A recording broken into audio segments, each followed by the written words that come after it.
Claudine, locale per palati fini e buongustai, dove si mangia, si beve e si respira Bird, Collio e Quay.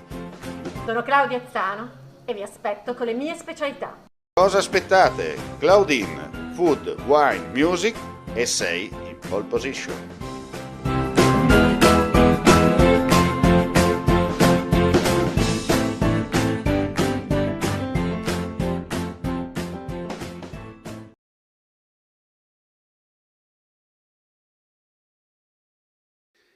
Nella serata di ieri, verso le 23:30, gli agenti della squadra volante della questura di Trieste hanno sanzionato amministrativamente per aver violato le norme anti-Covid una coppia che risiede nel centro storico cittadino.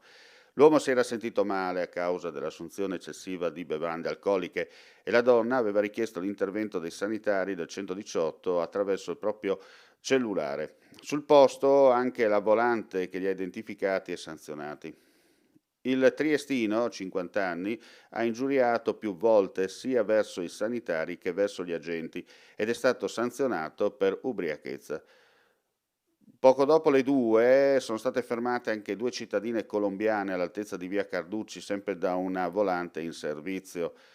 Le 2 sudamericane sono state fermate e sanzionate per aver violato la normativa anti-Covid-19, una delle 2 anche per ubriachezza.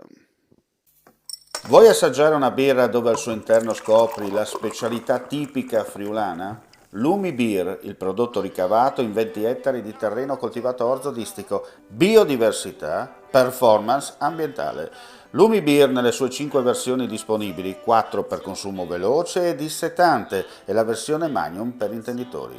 Lumi Beer si abbina a qualsiasi palato. Lumi Beer è un prodotto esclusivo Azienda Agricola Pancera, il buon seme, i buoni frutti.